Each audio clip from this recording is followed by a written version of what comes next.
नमस्कार दोस्तों। जिला दर्शन की इस सीरीज में आज हम जिस जिले की चर्चा करने जा रहे हैं वो जिला है सरोवर नगरी के नाम से प्रसिद्ध नैनीताल। नैनीताल को पहले वेस्ट मोरलैंड भी कहा जाता था। क्या कहा जाता था? Waste Moreland. नैनीताल सरोवर नगरी के नाम से प्रसिद्ध है क्योंकि यहाँ पर अनेक ताल हैं। नैनीताल की प्रसिद्धि का कारण ही इसके ताल हैं जिसको देखने लोग आते हैं। 1934 मीटर की ऊंचाई पर स्थित नैनीताल शहर बड़ा भव्य है झील के कारण। नैनीताल दो पार्ट में डिवाइडेड है, मल्लीताल तल्लीताल। तालों की भी जिक्र करेंगे, अभी फिलहाल जिले की बात कर रहे हैं।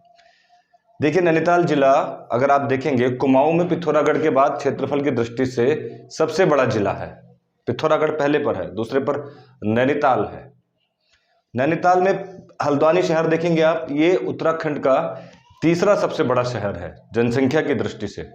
देहरादून और हरिद्वार के बाद सबसे ज़्यादा आबादी हल्द्वानी शहर की है। यहाँ पर देखिए आप, अगर आप इसकी सीमाओं की बात करेंगे तो इसका एक कोना थोड़ा सा उत्तर प्रदेश से भी लगता है, कालागढ़ की रेंज का एक राज्य से। ठीक, ये सवाल कई बार कंफ्यूज कर देता है लोगों को और इस वजह से नैनीताल के संबंध में ये जरूर पूछा जाता है कितने राज्यों से सीमा लगती है। देखिए आप, पौड़ी गढ़वाल एक, कितने जिलों के साथ हम बात करें, पहले पौड़ी गढ़वाल एक, अल्मोड़ा दो, चंपावत तीन और चौथा जिला है उधम सिंह नगर। इनके साथ नैनीताल की सीमाएं लग रही हैं। ठीक, नैनीताल की अगर मैं जनसंख्या की बात करूं तो ये उत्तराखंड का चौथा सबसे बड़ा राज्य है, जिला है जनसंख्या की दृष्टि से। पहला कौन था? हरिद्वार, दूसरा था देहरादून, तीसरा उधम सिंह नगर और चौथा सबसे बड़ा नैनीताल है। उसकी वजह है हल्द्वानी। करीब 2 से 2.5 लाख के बीच में आबादी हल्द्वानी की इस समय पर है। आप आंकड़े देखेंगे तो 1,51,000 तो 2011 में थी। ठीक, अब और ज़्यादा बढ़ गई है। हल्द्वानी में सबसे ज़्यादा विस्थापित लोगों का बसेरा है इस शहर में। ठीक, यहाँ कुल 6 विधानसभा सीट हैं। ठीक, एक तो है रामनगर में, दूसरी है कालाढूंगी में, तीसरी है नैनीताल में, चौथी है भीमताल में, पांचवी है हल्द्वानी में और छठी है लालकुआ में। ज़्यादातर आबादी 90% पॉपुलेशन इस तरफ है। पूर्व में इस तरफ पॉपुलेशन नहीं है क्योंकि टोटल ऊंचाई वाला क्षेत्र है, पहाड़ी क्षेत्र है। औसत ऊंचाई की अगर आप बात करेंगे, हल्द्वानी के क्षेत्र को अगर हटा दो तो इसकी औसत ऊंचाई अल्मोड़ा से कहीं ज़्यादा आती है, जबकि अल्मोड़ा इसके उत्तर दिशा में है और ज़्यादा ऊंचाई पर है। बावजूद उसके नैनीताल की औसत ऊंचाई ज़्यादा है, जबकि शिवालिक रेंज अल्मोड़ा में नहीं पड़ती है, शिवालिक रेंज यहाँ पड़ती है नीचे की तरफ। ठीक, प्रमुख नदियों पर अगर हम आते हैं नैनीताल की तो देखिए, इधर ढेला नदी है सबसे पश्चिम में। देखिए अब ढेला नदी है जो रामनगर के पास ही गांव ढेला से निकलती है और इसके तट पर ही नीचे काशीपुर शहर भी है, नीचे उधम सिंह नगर में। उधम सिंह नगर की चर्चा बाद में हम करेंगे। इसके बाद फिर है कोसी नदी। कोसी नदी की चर्चा हमने अल्मोड़ा में भी की थी, खैरना के क्षेत्र से आ रही है। इसका उद्गम स्रोत कौशानी में था। ये काली नदी के बाद कुमाऊं की रेंज में सबसे लंबे प्रवाह वाली नदी है कोसी नदी।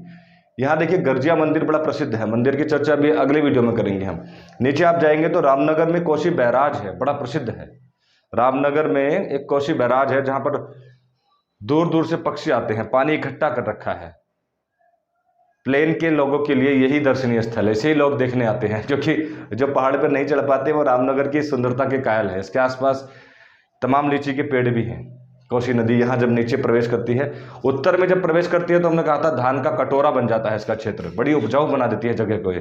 ठीक, इसके नजदीक है अब दाबका नदी है, यहीं से निकलती है बीच में से, कोटाबाग के पश्चिम से दाबका नदी, और ये आगे जाकर कालाडूंगी के रास्ते से आगे जाकर मिल जाती है ये कोसी नदी में। कोसी नदी खुद रामगंगा की सहायक नदी है। रामगंगा जो कालागढ़ में जा चुकी है इधर पश्चिम की तरफ, उसकी खुद सहायक नदी है, जिसके बाद इसका मिलन हो जाता है रामगंगा के साथ। दाबका के बाद आप आगे देखेंगे और भी छोटी मोटी नदियां हैं यहाँ पर। एक नदी है बाकरा नदी, ठीक है, एक बौर नदी आती है बीच में, उतनी महत्वपूर्ण नहीं है। बाकरा नदी भी इतना महत्वपूर्ण नहीं है, लेकिन नैनीताल में ज़्यादातर नदियां हैं ही नहीं। देखिए बड़ी नदी एक ही है कोसी नदी, उसके अतिरिक्त दूसरी प्रसिद्ध नदी गोला नदी है। दूसरी जो प्रमुख नदी है गोला नदी है, जो नौकुचिया ताल के दक्षिण दिशा की तरफ से निकलती है। गोला नदी का महत्व इसलिए है क्योंकि इसके किनारे पर हल्द्वानी शहर बसा है जो बहुत बड़ा है। सवाल ये पूछा जा सकता है, हल्द्वानी शहर किस नदी के तट पर है? तो इसका उत्तर होगा गोला नदी के तट पर। अच्छा, नैनीताल के बारे में मैं आपको बता देता हूँ। नैनीताल की खोज 1841 में पी बैरन नाम के अंग्रेज ने की। अब पी बैरन खुद ये मानते ही नहीं है, वो तो कहते हैं कि इसकी खोज में अपनी जो किताब है उसमें लिख देते हैं कि मेरे से तो पहले ट्रेल आए थे। इसकी खोज तो ट्रेल ने कर दी थी जब वो पहला भूमि बंदोबस्त कर रहे थे यहाँ पर, उस दौरान ही खोज हो गई थी। फिर भी आयोग और जो इसका सही उत्तर किताबों में भी लिखा रहता है वो पी बैरन है। देखिए उस समय पर क्या था, एक नरसिंह बोहरा नाम के शासक यहाँ पर रूल करते थे, जिनके अंदर में ये सरोवर था नैनीताल का। ऐसा लिखा हुआ है कि वो सरोवर के बीच में उनको ले गए पी बैरन, और बीच में ले जाकर उनसे लिखित में लिखवाया गया कि आप ये ताल मेरे नाम कर रहे हैं, ठीक है, और उनके सामने बंदूक लगा दी, आप लिखिए कि ये ताल आप मेरे नाम कर रहे हैं, ठीक है। उन्होंने लिखा और उसके बाद जब बाहर को आए तो उन्होंने कहा ये तो मैं मजाक कर रहा था, और उस मजाक में उन्होंने पूरा सरोवर ही ले लिया। पब्लिक को दिखाने के लिए जैसे ही बाहर आते हैं मैं तो मजाक कर रहा था बोला उन्होंने, और उस कागज़ को अपने पास रखा। तब से पी बैरन यानी अंग्रेजों ने इस पर कब्जा कर लिया 1841। और देखिए मज़ेदार बात, उसके ठीक 13 साल बाद यहाँ कुमाऊं कमिश्नरी की भी स्थापना कर दी। कहाँ पर? नैनीताल में कुमाऊं कमिश्नरी की स्थापना कर दी। और 1862 आते आते स्थिति यहाँ पहुँच गई, क्योंकि बहुत अच्छी जगह थी। आज भी गर्मी के मौसम में लोग यहाँ घूमने जाते हैं। हम खुद इस क्षेत्र में हैं उधम सिंह नगर के, और हमारे यहाँ से सारे लोग अपनी छुट्टियों का लुत्फ उठाने नैनीताल जाते हैं। हमें भी जब इतनी गर्मी सताती है, देखिए पसीना आ रहा है, तो हमारे पास घूमने की एक ही जगह है नैनीताल। तो पर्यटन की दृष्टि से कुमाऊं का सबसे समृद्ध क्षेत्र है नैनीताल।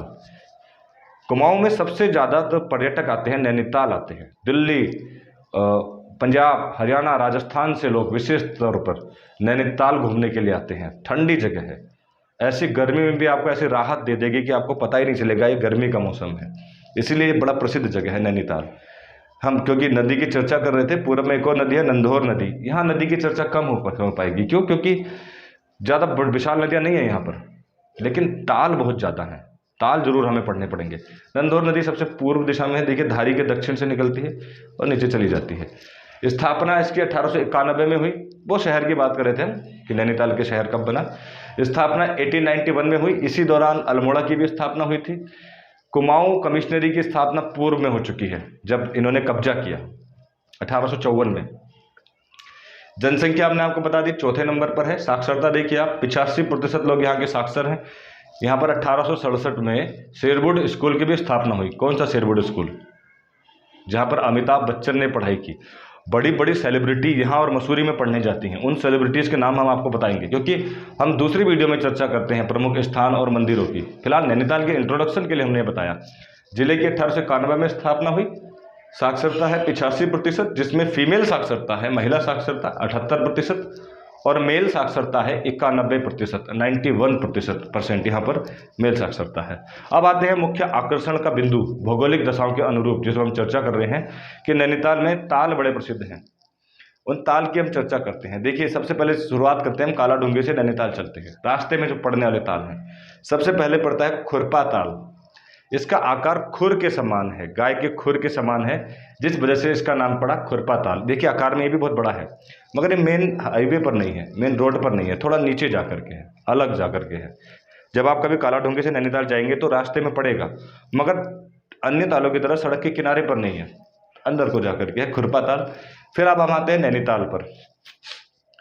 ये वही ताल है जिसकी बात अभी हमने करी थी, नरसिंह बोहरा वाली। वही ताल है जहाँ पर लोग घूमने आते हैं। बड़ा प्रसिद्ध ताल है नैनीताल।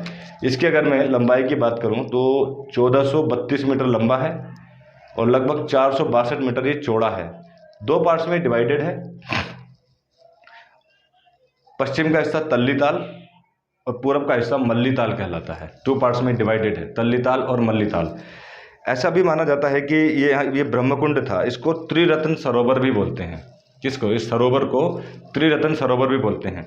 ये 7 पहाड़ियों से घिरा है, जिसमें प्रसिद्ध है टाइगर हिल, चाइना पीक। चाइना पीक से हिमालय के दर्शन हो जाते हैं। वही त्रिशूल चोटी के, त्रिशूल और नंदा गुगती बिल्कुल अगल बगल में है, उनके दर्शन हो जाते हैं क्लियर। जब आप नैनीताल जाते हैं तो चाइना पीक जरूर घूमते हैं। चाइना पीक के बगल में एक जू भी है, चिड़ियाघर, प्रमुख जगह है। नैनीताल, उत्तराखंड के लगभग 50% आबादी तो नैनीताल घूम चुकी होती है। उनको पता है कि हर आदमी को अपनी ज़िंदगी में एक बार ये उत्तराखंड के लोग को घूमने का अवसर ज़रूर मिलता है। हाँ, सबका मैं नहीं ले रहा हूँ, क्योंकि आर्थिक स्थिति एक अलग चीज़ होती है और यहाँ महंगाई भी ज़्यादा है, उसकी चर्चा नहीं कर रहे हम। पर्यटन स्थलों में अक्सर महंगाई होती है, ठीक है।